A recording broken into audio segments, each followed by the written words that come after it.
Episode की शुरुआत होती है और हम देखते हैं कि मिंग अब जल्दी से फ़ेई से मिलने के लिए चाहता है। वो देखता है कि वो एक जगह पे कैफ़े के बाहर में बैठी हुई होती है और वहीं पे उस बिल्डिंग को ड्रॉ कर रही होती है और मिंग वहाँ अपनी कार में ही उसे एडमायर कर रहा होता है। उसके बाद वो वहाँ से बाहर आता है और फिर दोनों एक साथ एक कैफ़े में जाते हैं। वहाँ वो लोग सारे ली वर्कशॉप के बारे में बात करते हैं कि किस तरह से कॉन्ट्रैक्ट बनाना है, क्या करना है। वो लोग वहाँ पे एम्ब्रॉयडर्स के बारे में भी बातें करते हैं और दोनों काफ़ी अच्छा सा टाइम स्पेंड करते हैं। उसके बाद मिंग वहाँ पर फ़ेई को घर भी छोड़ने के लिए जाता है, जहाँ कि वो उसे अंदर भी इनवाइट करती है। पर इनवाइट करने से पहले मिंग फिर अपनी गाड़ी से देखता है कि वहाँ पर बाइक डिलीवरी से एक आदमी वहाँ पर फूड डिलीवरी करने के लिए आया हुआ होता है। पर उसका बाइक उसे ऐसा लगता है कि जाकर कहीं वो फ़ेई से टकरा ना जाए, इसलिए वो दौड़ कर उसे बचाने के लिए जाता है। पर वहाँ पर वो बाइक वाला और फ़ेई दोनों ही कंफ्यूज होते हैं क्योंकि वहाँ पर काफ़ी रास्ता था। पर यहाँ पर बेचारा मिंग तो बिल्कुल फिल्मी स्टाइल में हीरो की तरह एंट्री मारकर खुद का ही पोपट कर लेता है। उसके बाद जब वो अंदर जाता है तो वहाँ भी फ़ेई से उसकी बातें होती है, जहाँ वो पूरा एम्ब्रॉयडरी के बारे में बता रही होती है। इन सारी चीज़ों को सुनकर मिंग को भी काफ़ी अच्छा लगता है। वो वहाँ पर देखता है कि उसने जो उसे प्रिंस वाला डॉल गिफ्ट किया था वो भी वहाँ पर है और एक फॉक्स वाली डॉल भी होती है, जिसे देखकर वो काफ़ी खुश होता है और दोनों को साथ में एक जगह पर रख देता है। फिर वो वहाँ पे फ्रांस वाले उस यूनिवर्सिटी के बारे में भी देखता है, तो वो उससे पूछता है कि क्या वो फ्रांस जाकर पढ़ना चाहती है, जिस पर कि वहाँ पर वे उसे सारी चीज़ें बताती है कि हाँ, वो फ्रांस जाकर पढ़ना चाहती है और ये उसका ड्रीम है। पर वो साथ ही साथ ये इसलिए करना चाहती है ताकि वो चाइनीज़ कल्चर को भी वहाँ तक पहुँचा सके। वो एक बहुत ही बड़ी डिज़ाइनर बनना चाहती है और मेनली उसका इन सारी चीज़ों में बस वो चाइनीज़ एम्ब्रॉयडरी को दूर दूर तक लेकर जाना चाहती है। और इसी सारी चीज़ों में वो बताती है कि वो तो अभी एक न्यूबी है और उसे तो अभी बहुत कुछ सीखना भी है। पर यहाँ पर तो मिंग को न्यूबी का मतलब ही नहीं पता होता है। उससे वहाँ पर फ़ेई पूछती भी है कि तुम्हें इसका मतलब नहीं पता ना, पर वो उसे कहता है कि मुझे बहुत ही अच्छे से पता है।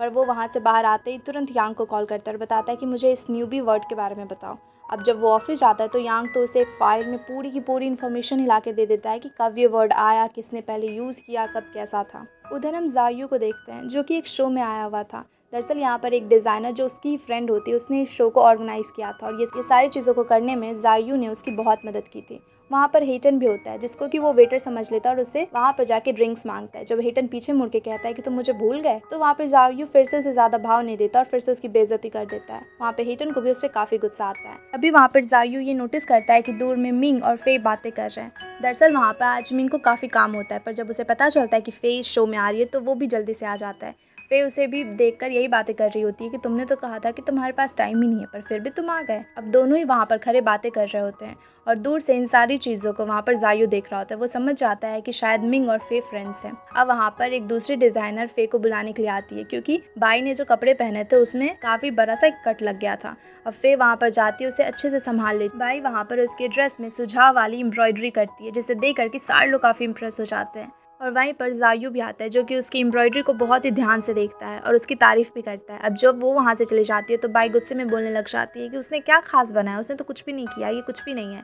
पर वहाँ पर जायू को उस पर काफ़ी गुस्सा आता है। वो उसे सुनाकर चला जाता है कि उसने काफ़ी अच्छे से उसकी हेल्प की और अगर आज वो अच्छे से नहीं करती तो शायद उसे फायर भी कर दिया जाता क्योंकि उसने एक डिज़ाइनर की ड्रेस को ख़राब करी है। बाई को तो वहाँ पर काफ़ी गुस्सा आता है पर वो कुछ भी नहीं कह पाती। अब आगे शो शुरू होता है जहाँ की सारी मॉडल्स एक एक करके वहाँ पर वॉक करने लग जाती हैं। तभी हम वहाँ पर मिंग को देखते हैं जो कि यांग से कहकर वहाँ पर फ़ेई को बुलवाता है और अपने बगल में बैठने को बोलता है। जब जाओ चीज़ों को नोटिस करता है तो वो भी वहीं पर जाकर बैठ जाता है। और यहाँ पर तो पूरे शो के दौरान मिंग और जायू बार बार बेचारे फ़ेई से बातें कर रहे होते हैं। वो तो परेशानी हो जाती है, कभी इसका आंसर दो, कभी उसके बातों का आंसर दो। वहाँ पर हम हेटन को भी देखते हैं जो कि बस बेई का इंतज़ार कर रहा होता है। वो बेई को देख के काफ़ी खुश होता है। इसके बाद जब शो ख़त्म होता है तो हम बाहर देखते हैं जहाँ की बेई का फ्रेंड भी आया हुआ था। वो एक गाड़ी को रेंट करके लाया था वहाँ पे, जहाँ की सिक्योरिटी उसे वहाँ से गाड़ी हटाने को बोलते हैं। तो वो वहाँ पे गुस्सा करने लग जाता है कि सारे लोग यहाँ पे एक्सपेंसिव गाड़ी से आए, मेरी एक सिंपल वाली गाड़ी है इसलिए तुम मुझे यहाँ से हटा रहे हो। और वो वहाँ पर भी तमाशा करने लग जाता है। अब जब सारी मॉडल्स बाहर आती है तो सबको लेने के लिए एक एक गाड़ी आई हुई होती है, पर वहाँ पर तो बाई को लेने के लिए कोई नहीं आता। तो उसकी मॉडल फ्रेंड्स वहाँ पर उसका मजाक बना रही होती है कि तुम्हें लेने के लिए कोई नहीं आया। तो वो कहती है कि मेरा ड्राइवर आया। तभी हम वहाँ पर देखते हैं कि उसका फ्रेंड आ जाता है वही रेंट वाली गाड़ी लेके, जिससे कि उसकी और भी ज़्यादा बेइज्जती हो जाती है और बेई को और भी गुस्सा आने लग जाता है कि वो यहाँ पर क्यों आया। हम अंदर जायू को भी देखते हैं जो कि मिस्टर पेन से बात कर रहा होता है और मिस्टर पेन उसे बताते हैं कि फ़ेई भी उसी की यूनिवर्सिटी में पढ़ने के लिए कोशिश कर रही है और वो अभी उसके लिए ड्रेस भी प्रिपेयर कर रही है ताकि उसे वहाँ पर एडमिशन मिल जाए। जैसे सुनकर जायू तो बिल्कुल शौक ही हो जाता है और खुश भी होता है। वो कहता है कि वो मेरी जूनियर बनने वाली है। उसके बाद अगले सीन में हम देखते हैं कि घर में अभी फ़े बैठकर अपनी फ्रेंड शेन के साथ में बातें कर रही होती है। तो वो वहाँ पर फ़े से कहती है कि तुम्हें समझ नहीं आ रहा, मिंग तुम्हें पसंद करने लगा है, तुम्हारे पास तो अभी इतनी सारी मछलियाँ, मुझे तो लगता है कि शायद ज़ायू भी तुम्हें पसंद करता है। पर इन सारी चीज़ों को वहाँ पर फ़े मना करती है। तो फिर वहाँ पर शेन उसे कहती है कि देखो, टीचर भी तो यही चाहती है, इसीलिए तो उन्होंने तुम्हें ये सारा काम संभालने को बोला। पर यहाँ पर फ़े बिल्कुल भी इसकी बातों पर ध्यान नहीं देती। पर फिर वो अपनी टीचर को कॉल करती है और मिस ली से पूछ रही होती है कॉन्ट्रैक्ट के बारे में। तो वो कहती हैं कि उन्होंने ये सारी चीज़ें पढ़ ली और उससे जाकर बात करना चाहिए मिंग से, क्योंकि उन्हें तो काफ़ी सही लग रहा है सब कुछ, और सब कुछ वो अब फाइनल ही कर लें। उसके बाद हम देखते हैं कि ऑफिस में मिंग सारे काम को कर रहा होता है, वो चेक कर रहा होता है रियलिटी शो कैसा जाएगा सबके बारे में। तभी वहाँ पर जुलिंग भी आ जाती है, वो उसे सारी चीज़ों के बारे में बताती है और साथ ही साथ उससे ये कहती है कि आज मैं तुम्हारे घर चलना चाहती हूँ, कितने दिन हो गए ना मैं आंटी से मिली नहीं। पर वहाँ पर मिंग उसे साफ साफ मना करता है। वो कहता है कि अभी जाने की कोई ज़रूरत नहीं है, तुम अभी काम पर ध्यान दो, काफ़ी ज़्यादा काम है। और फिर वो ऑफिस में बैठता है जहाँ की वो एक बुक लेता है, लिटिल प्रिंस, जो कि बचपन में उसे उसी लड़की की याद दिलाता है, क्योंकि वो लड़की हमेशा उसे यही कहानी सुनाती थी, जिसको कि हमने ड्रामा के फर्स्ट एपिसोड में देखा था। फिर हम फान को देखते हैं, जो कि एक क्लब में गाना गाया करता था, क्योंकि वो काफ़ी अच्छा सिंगर भी था, इसलिए उधर से भी उसे साइड इनकम भी थोड़ी बहुत हो जाती थी। वहाँ पर उसका गाना सुनने के लिए जू भी हमेशा आया करती थी। अब जू वहाँ पर होती है जहाँ के उसके सारे फ्रेंड्स भी आए हुए होते हैं। वो सारे लोग उसे ड्रिंक करने को कहते हैं, क्योंकि वो उन सारे लोगों से काफ़ी टाइम के बाद मिल रही थी। वहाँ पर एक बंदा पूरा बॉटल ही खाली कर देता है और वो फिर वहाँ पे जू को भी ज़बरदस्ती पूरा पीने को कहने लग जाता है।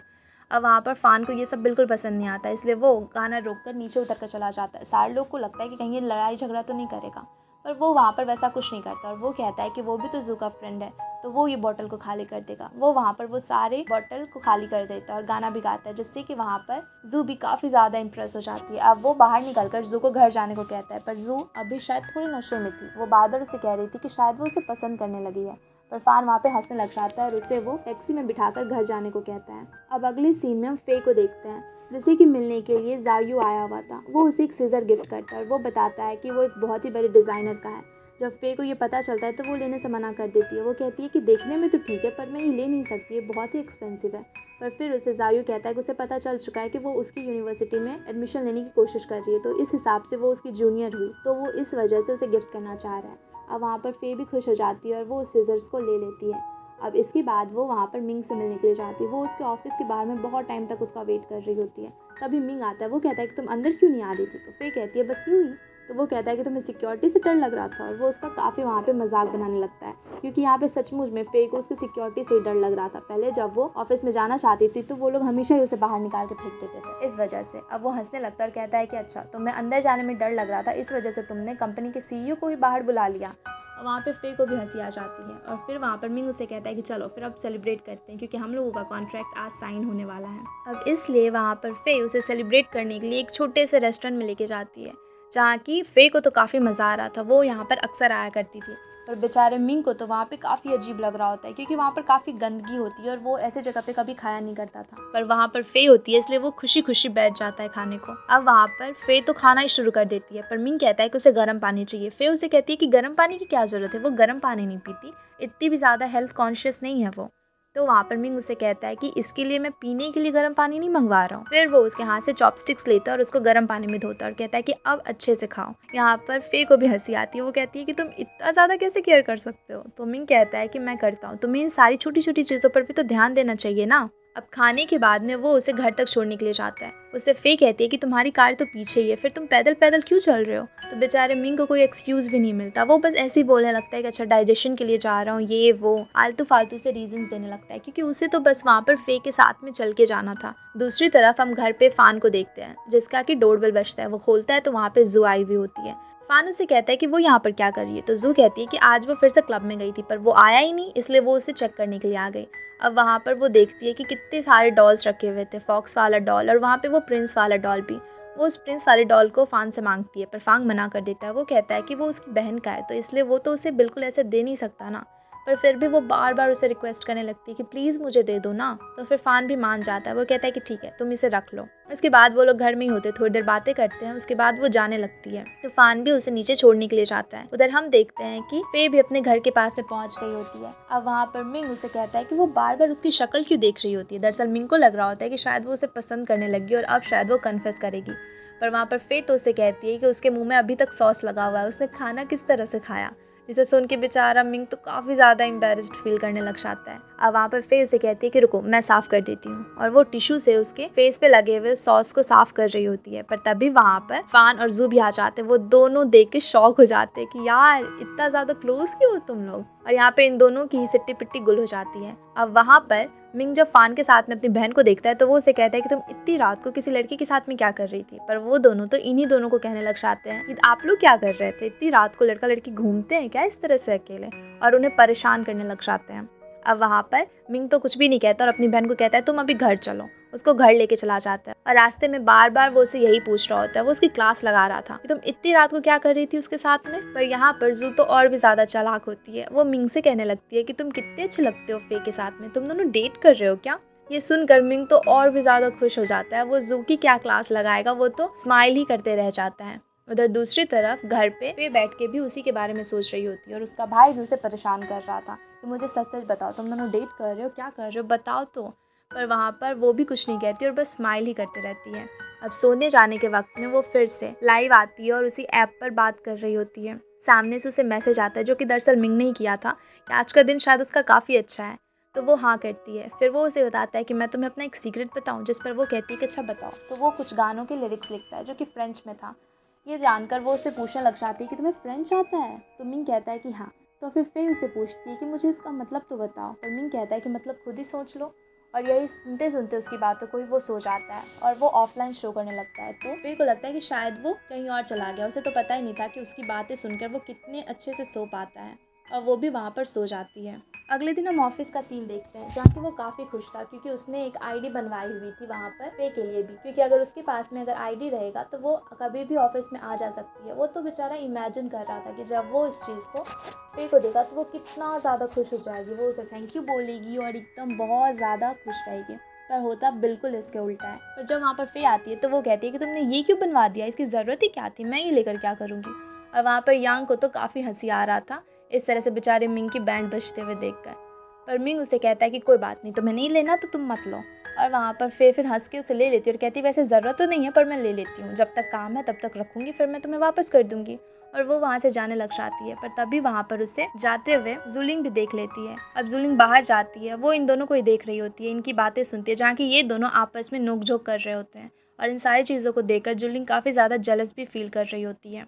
उसके बाद वो ऑफिस में बता रही होती है मिंग को कि किस तरह से वो इन सारे कंपटीशन के लिए, वैरायटी शो के लिए वो चाहती है कि जज कोई और नहीं बल्कि एक जज जायू भी हो, जिस पर कि मिंग मना कर देता है। वो कहता है कि जायू कभी भी नहीं मानेगा, जिस पर कि जुलिंग कहती है कि एक बार ट्राई तो करते हैं, अगर जायू होगा तो इसकी रेटिंग्स और भी ज़्यादा बढ़ जाएगी। उधर हम जायू को ऑफिस में देखते हैं, जिसका कि असिस्टेंट उसे जब बताता है कि उसे जज बनना है इस शो के लिए तो वो काफ़ी गुस्सा करता है। वो कहता है कि वो कभी नहीं बनेगा। जब उसका असिस्टेंट उसे बार बार कहने लग जाता है तो वो कहता है कि अच्छा ठीक है, अगर मिंग मेरे पास में आके मेरे पैरों में पड़कर मुझे जज बनने को कहेगा तो मैं बन जाऊँगा। इसे बेचारा असिस्टेंट भी अपना सर पकड़ लेता है कि ना ही ऐसा कभी होगा और ना ही ये उस शो में जज बनेगा। फिर हम देखते हैं कि वो अपने कुछ डिज़ाइंस बना रहा होता है, तभी उसके दिमाग में एक आइडिया आता है। वो फटाक से वहाँ पर फे को कॉल करता है और अपनी डिज़ाइंस के बारे में उससे पूछने लग जाता है। फे भी उसे सारी चीज़ें बताती है और बातों बातों में ही वो उससे पूछ लेता है कि क्या वो कंपटीशन में पार्टिसिपेट कर रही है, जिस पर कि फे भी कहती है कि हाँ वो भी इस कंपटीशन में पार्ट ले रही है। जिसे सुनकर वो काफ़ी खुश होता है और तुरंत अपने असिस्टेंट को कहता है कि ठीक है, फिर मैं इस शो में जज भी बनूंगा। फिर हम फे के घर का सीन देखते हैं जहाँ की जू भी आई हुई होती है और फान भी होता है। वो सारे लोग एक साथ मिलकर डिनर बना रहे होते हैं, जहाँ की फे तो बस देख रही होती है कि फान और जू कितने ज़्यादा क्लोज हैं। वो दोनों एक साथ खाना बना रहे होते हैं, एक दूसरे को खिला रहे होते हैं और काफ़ी लवी डवी हो रहे होते हैं। पर उन्होंने अभी तक ऐसे डेट करना शुरू नहीं किया था। पर इन सारी चीज़ों को देखकर फे समझ गई थी कि ये दोनों शायद एक दूसरे को पसंद करने लगे हैं। अब वो लोग साथ में खाना खा रहे होते हैं, तभी फे को कॉल आता है। वो कॉल उठाती है तो उसे पता चलता है कि उसकी टीचर अभी प्रॉब्लम में है, इसलिए वो फटाक से वहाँ पर मिंग को कॉल करती है, जहाँ की उसकी मॉम उससे खाना खाने को कह रही होती है और वो उससे बातें कर रही होती है जुलिंग के बारे में, जहाँ वो कह रहा होता है कि जुलिंग जब फ्री हो जाएगी तो आएगी ना कभी मिलने को। अब मिंग को जब फे का कॉल आता है तो वो फटाक से उठाता है। फे उसे सारी चीजें बताती है। अब अगले दिन वो फे को लेकर अब मिस ली के वर्कशॉप पर जाता है। वहाँ पर दरअसल मिस ली के नेफ्यू ने उन सारी चीज़ों को वहाँ पर ले रखा था, उन्होंने वर्कशॉप को ही ले रखा था, क्योंकि वो वर्कशॉप किसी और के नहीं बल्कि उनके नेफ्यू के नाम पर था। पर इतने सालों से ये सब कुछ उसे संभालना से लेकर जितनी भी चीज़ें थी सब कुछ मिस ली ही कर रही होती हैं। पर ये आदमी बहुत ही ज़्यादा बुरा होता है और इस वजह से डर के मारे मिस ली भी वहाँ से चली गई होती है कहीं दूर, ताकि वो उन्हें ढूंढ ना ले। अब वहाँ पर जब ये दोनों जाते हैं तो उसके नेफ्यू से बातें भी करते हैं, पर वो तो बहुत ही बुरी तरीके से बात करने लगता है। और वहाँ पर हेटन भी होता है। हेटन भी दरअसल उन्हीं के क्लैन से होता है, मिस ली के क्लैन से, इसलिए वो भी इन सारी चीज़ों के बारे में उनसे बहस करने लग जाता है। अब वो उनसे कहता है कि वो चाहे तो मिंग उसकी कंपनी और हेटन की कंपनी को एक साथ में ज्वाइन करके काम करे तो ज़्यादा प्रॉफिट होगा। पर मिंग वहाँ पर जानता था कि हेटन अच्छा आदमी नहीं है, इसलिए वो गुस्से में उसे साफ साफ इनकार कर देता है और वहाँ से चला जाता है। पर जब वो जा रहा होता है तो हेटन उसे रुकने के लिए कहता है। अब वो कहता है कि वो मिंग से अकेले में कुछ बात करना चाहता है, इसलिए फे वहाँ से चली जाती है। अब ये दोनों बात कर रहे होते हैं, तब हमें पता चलता है कि हेटन ने 3 साल पहले मिंग की कंपनी के कुछ बहुत ही अच्छे बड़े बड़े डिज़ाइंस को भी चोरी कर लिया था और उसने कभी इस चीज़ के लिए अपोलोजाइज़ भी नहीं किया। इस वजह से उस पर केस भी हुआ था और लीगल बैटल में भी ये दोनों आए थे। अब वहाँ पर इन सारी चीज़ों को भूल कर हेटन मिंग से कहता है कि वो फिर से काम शुरू करे, पर मिंग वहाँ पर साफ साफ मना कर देता है और वहाँ से चला जाता है। अब मिंग गाड़ी में फे से पूछ रहा होता है कि तुम याद करने की कोशिश करो, मिस ली किसी और जगह पे जाती होंगी, हमें उन्हें ढूंढना तो होगा ना, और हम उनसे जब तक बात नहीं करेंगे तब तक इस मैटर का कोई भी सॉल्यूशन हमें नहीं मिलेगा। तब बहुत याद करने के बाद में फे को एक जगह याद आता है, इसलिए वो उस जगह पे मिंग को चलने के लिए कहती है और वहीं पे मिस ली मिल भी जाती हैं। वहाँ पर वो जगह में काफ़ी ज़्यादा एम्ब्रॉयडर्स वगैरह आया करते थे, एम्ब्रॉयडरी वगैरह सिखाते थे और काफ़ी लोग तो वहाँ पे वॉलंटियर वर्क के लिए भी आते थे। वहाँ पर फेमिंग को हर एक जगह घुमाती है, दिखाती है, एम्ब्रॉयडरी के बारे में बताती है और फिर वो सारे लोग मिस ली के साथ में बैठकर बातें करने लग जाते हैं, जहाँ की वो लोग मिस ली को कह रहे होते हैं कि अब कुछ भी नहीं हो सकता, इसलिए वो बस उस पर ट्रस्ट करें। वो उस वर्कशॉप पर उनके नेफ्यू ने अभी हथियाया हुआ है, कब्जा किया हुआ है, पर फिर भी मिंग है तो वो सब कुछ ठीक कर देगा, बस मिस ली को उसका साथ देना होगा। वो बस उस पर ट्रस्ट करेंगी तो सब कुछ हो जाएगा। वहाँ पर फे भी उन्हें समझाने की कोशिश करती है कि मिस ली को अब अपने लिए कुछ तो करना होगा ना, एम्ब्रॉयडर्स के लिए कुछ करना होगा। इस तरह से उन सारे लोगों से वो डर कर नहीं रह सकती। तो यहाँ पर मिस ली भी हाँ कर देती है कि हाँ वो उनका साथ जरूर देंगी। दूसरी तरफ हम देखते हैं कि फान, जहाँ की वो प्रैक्टिस कर रहा होता है, वहाँ पर सारे लोगों को लिंडा सिखा रही होती है कि किस तरह वॉक करना है, क्या करना है, सारे लोगों को ट्रेन कर रही होती है। फान तो काफी अच्छा वहाँ पर कर रहा होता है, पर वहाँ पर जू फिर से खराब कर रही होती है और टीचर उसे काफी डांट लगाती है, जिस वजह से कि ट्रेनिंग खत्म होने के बाद में वो अकेले में बैठकर काफ़ी रो रही होती है। तभी वहाँ पर फान भी आता है और उसे कंसोल करता है। वो कहता है कि उसे टेंशन लेने की ज़रूरत नहीं, वो काफ़ी अच्छा करेगी। तभी वहाँ पर लिंडा आती है और वो उन सारे मॉडल ट्रेनी को बताती है कि दरअसल ये जो वैरायटी शो होने वाला है मिंगजवान की कंपनी की तरफ से, उसमें वही लोग 5 मॉडल्स को भेजेंगे। इससे सारे लोग काफ़ी ज़्यादा अच्छे से अभी ट्रेनिंग करें और प्रैक्टिस करें। इन्हीं में से किसी 5 को वो सेलेक्ट कर भेजेगी वहाँ पर रैंप वॉक करने के लिए। इसे सुनकर के सारे ट्रेनीज काफ़ी ज़्यादा खुश हो जाते हैं। दूसरी तरफ हम फे को देखते हैं, जो कि मिंग के साथ में टाइम स्पेंड कर रही होती है। वो उससे पूछ रही होती है कि वो कैसे सारी चीज़ों को हैंडल करेगा और अब उसने आगे क्या सोचा है। तभी वहाँ पर बारिश भी होने लगता है और वो दोनों बारिश देखने लग जाते हैं। यहाँ पर बारिश के बाद में एक बहुत ही प्यारा सा कलर आता है, जिसके बारे में कि अभी मिंग को सारी चीज़ें फे बताती है कि सबसे पहले ये कलर कब आया था, किस एम्पायर के पर्सन ने इसे देखा था और वहाँ के किंग ने ऑर्डर दिया था कि इस कलर के बहुत ज़्यादा सिल्क के कपड़े बनाओ। ये कलर उन्हें काफ़ी ज़्यादा पसंद था, ब्लू का एक बहुत ही प्यारा सा शेड था और वो उसके बारे में सब कुछ बताती है। उसकी बातों को सुनकर वहाँ मिंग को काफ़ी ज़्यादा अच्छा लग रहा होता है। वो दोनों इस टॉपिक पर काफ़ी बातें करते हैं और काफ़ी क्वालिटी टाइम भी एक साथ में स्पेंड करते हैं। वहाँ पर अभी फे उस जगह की पिक्चर भी लेती है और अपने डीपी में डाल देती है, जिसे देख करके मिंग तो बस ब्लश ही किए जा रहा होता है। दूसरी तरफ हम जू को देखते हैं, जो कि अभी तक रात में भी प्रैक्टिस कर रही होती है और उसने वहाँ पर फान को रुकने को कहा था, पर वो बोल रहा था कि उसे काफ़ी काम है, इसलिए वो चला जाता है। पर फिर फान से जाया भी नहीं जाता और वो वापस से उसे देखने के लिए चला आता है। वो वहाँ पर उसकी हेल्प भी करता है और उसे किस तरह से वॉक करना है इसके बारे में बहुत कुछ सिखाता भी है। फिर हम मिंग और फे को देखते हैं मिस ली के साथ में। मिस ली उन सारे लोगों को सॉरी कह रही होती है और वो कह रही होती है कि उसे बिल्कुल समझ नहीं आ रहा। उन्होंने कह तो दिया कि वो ट्रस्ट करती है, सब कुछ ठीक हो जाएगा, पर वो काफ़ी ज़्यादा डरी हुई है क्योंकि ये वर्कशॉप पूरा का पूरा उनके नेफ्यू ने ले ही लिया है और अब वो कुछ भी नहीं कर पा रही क्योंकि ये सारी जायदाद सब कुछ तो उसके नाम पर ही था, ये शॉप भी उसके नाम पर ही है। मिस ली कुछ भी नहीं कर पाएंगी। तभी वहाँ पर मिंग उनसे कहता है कि आप लोग मेरे साथ चलो, मुझे कुछ दिखाना है। और फिर वो उन दोनों को एक बहुत ही बड़े शॉप पर लेके जाता है, जहाँ की उसने उस पूरे एरिया को ही खरीद लिया था। एक बहुत ही बड़ा शॉप होता है जिसमें न जाने कितने सारे कमरे थे और वो बहुत ही बड़ा था। उसने ऐसा बोला कि वो चाहता है कि मिस ली यहाँ पर काम करे। ये सब कुछ उसने उनके नाम पर कर दिया है और वो खुद की शॉप यहाँ पर खोले, और तब तो उनके नाम पर रहेगा ना, क्योंकि आर्ट तो आखिरकार उनके पास ही है। वो एक शॉप में रहकर ही अपने आर्ट को क्यों दिखाए उस शॉप में जहाँ की वो कुछ कर ही नहीं पा रही हैं। ये शॉप उनके खुद के नाम पर होगा और वो काफ़ी अच्छे से चाइनीज़ ट्रेडिशन को भी दुनिया तक लेकर जा सकती हैं। जिसे सुनकर मिस ली भी खुश हो जाती है और यहाँ पर मिंग ने उस प्रॉब्लम को भी सॉल्व कर दिया था। इससे वहाँ पर वे भी काफ़ी ज़्यादा इम्प्रेस होती है और शाम को जब वो फिर से लाइव आती है तो वो आज के दिन के बारे में बता रही होती है कि आज का दिन काफ़ी अच्छा था और वो एक इंसान को उतना ज़्यादा अच्छा भी नहीं समझती थी, पर उसे आज पता चला कि वो कितना ज़्यादा अच्छा है। इतने पैसे कोई किसी के लिए कैसे खर्च कर सकता है, बस दूसरों की भलाई के लिए, उस इंसान के लिए वो कैसे कोई इतना अच्छा कर सकता है। और ये सारी चीज़ें वहाँ पर मिंग भी सुन रहा होता है उसके लाइफ को, जिसे सुन करके उसे काफ़ी ज़्यादा खुशी मिलती है और वो तो बिल्कुल ऑफिस में ही डांस करने लग जाता है। वो अपने साथ में फे को भी इमेजिन कर रहा होता है और वो काफ़ी ज़्यादा खुश होता है। उसके बाद हम जायू को देखते हैं, जो कि अभी एक प्रेस कॉन्फ्रेंस में जाने वाला था, क्योंकि इस शो को लेके जितने भी लोग थे, सारे लोग, प्रोड्यूसर, डायरेक्टर, जो भी है वहाँ पर, सारे लोगों को उस प्रेस कॉन्फ्रेंस में जाना था। वहाँ पर जायू का असिस्टेंट उसे बताता है कि वहाँ पर मिंग भी आया हुआ होगा, इसलिए तुम प्लीज़ उसे झगड़ा मत करना। वहाँ पर जायू कहता है कि मैं भला क्यों ही झगड़ा करूँगा, मैं वहाँ पर कुछ भी नहीं बोलूँगा। पर जब वो प्रेस कॉन्फ्रेंस में पहुँचता है तो वो फिर से उसे झगड़ा ही करने लगता है। इनडायरेक्टली दोनों एक दूसरे को कुछ कुछ बोल रहे होते हैं। वहाँ पर मिंग बात को संभालने की कोशिश भी करता है, पर वहाँ पर जायू तो बिल्कुल उसे झगड़ा करने पर ही लगा हुआ था, पर सारे लोग किसी तरह से बात को संभाल लेते हैं। उसके बाद फिर हम देखते हैं कि जायू फे को अपने साथ में मिलने के लिए एक रेस्टोरेंट में बुलाता है। वो वहाँ पर पहुँचती है तो कहती है कि आज उसका इंट्रोडक्शन वीडियो भी शूट होने वाला है, इसलिए उसके पास बिल्कुल भी टाइम नहीं है, उसे जल्दी से जाना होगा। तो वहाँ पर वो उसे अच्छे से समझाता है, वो उसे ऑफर भी देता है कि वो चाहे तो उसकी कंपनी में काम कर सकते हैं शो के खत्म होने के बाद में। पर यहाँ पर वो साफ साफ मना करती है। फे उसे कहती है कि आप जज हो, इसलिए मुझे कोई भी फेवर्स मत देना, और ये शो में भी ऐसा मत दिखाना कि आप मुझे जानते हो, हम लोग अच्छे से बस काम करेंगे, आप जज रहोगे और मैं कंटेस्टेंट। इसके बाद में वो कहती है कि मैं काफ़ी लेट हो रही हूँ, इसलिए मुझे जाना है। तो वहाँ पर उससे देखकर जायू कहता है कि तुम इतने सिंपल तरीके से जाओगी? तो वो कहती है कि हाँ। तो फिर वो अपने रुमाल से एक बहुत ही प्यारा सा फ्लावर बना देता है और उससे वहीं पर दे देता है और कहता है कि अपने शर्ट में लगा लो। जिसे देखकर वो काफ़ी खुश होती है और जल्दी से अपने शर्ट में लगा लेती है और वो काफ़ी अच्छी दिख रही थी। उधर शेन तो अपना वीडियो अच्छे से कंप्लीट कर चुकी थी और बार बार वो वहाँ पर फे का ही वेट कर रही होती है। वो डायरेक्टर और कैमरामैन से भी वहाँ पर थोड़ी देर और रुकने के लिए कह रही होती है।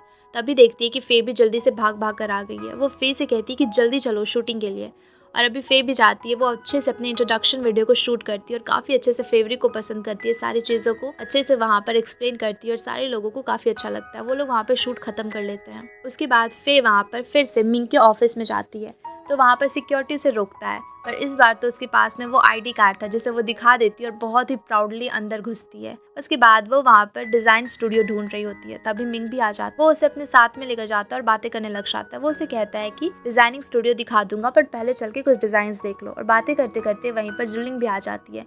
जुलिंग अब वहाँ पे उसे डिज़ाइन के बारे में कहती है, तो मिंग कहता है कि मेरे साथ में अब यहाँ पर फे भी चलेगी, उसे भी देखने दो। जुलिंग तो वहाँ पर काफ़ी ज़्यादा जेलस फील करती है, पर वो कुछ भी नहीं कहती। अब फे भी उन सारे डिज़ाइंस को देखने के लिए जाती है, जहाँ की कुछ डिज़ाइंस उसे कॉपी किए हुए लग रहे थे और वो बहुत ही ज़्यादा कॉपी थे, थोड़े बहुत भी नहीं। इसलिए वो साफ साफ मिंग से कहती है कि ये सारे डिज़ाइन तो पहले ही रिलीज़ हो चुके हैं, और वो उसे उन सारे शोज़ के बारे में भी बता देती है, जिसे जानने के बाद में मिंग को काफ़ी गुस्सा आता है। वो उस डिज़ाइनर को भी डांटता है और कहता है कि आज अगर यहाँ पर फे नहीं होती तो तुम इतनी ज़्यादा बड़ी गलती कर देती और हमारी कंपनी का नाम भी खराब हो जाता। और वो फे से काफ़ी ज़्यादा खुश भी होता है, पर वहाँ पर जुलिंग इन सारी चीज़ों को देखकर और भी ज़्यादा बुरा फील कर रही होती है कि फे ने इन सारी चीज़ों को बता दिया और वो इन सारी चीज़ों पर बिल्कुल भी ध्यान ही नहीं दे पाई थी। अब फे डिज़ाइनिंग स्टूडियो में काम कर रही होती है, तभी उसे मिलने के लिए शेन भी आती है। वो उसके लिए खाना भी लेकर आई हुई होती है और दोनों वहाँ पर खाना खाने के लिए जाते हैं। तब शेन उससे कह रही होती है कि यार अभी तक मिंग ने तुमसे कन्फेस नहीं किया, वो पक्का तुम्हें पसंद करता है। पर फे उससे बिल्कुल डांटते हुए कहती है कि ऐसा कुछ भी नहीं है, तुम ये सारी चीज़ें अपने दिमाग से बिल्कुल निकाल ही दो। और इसी के साथ में ये एपिसोड यहीं पे खत्म हो जाता है। थैंक्स एवरीवन फॉर वॉचिंग, और वीडियो अच्छी लगी हो तो वीडियो को लाइक करके चैनल को सब्सक्राइब जरूर कर देना।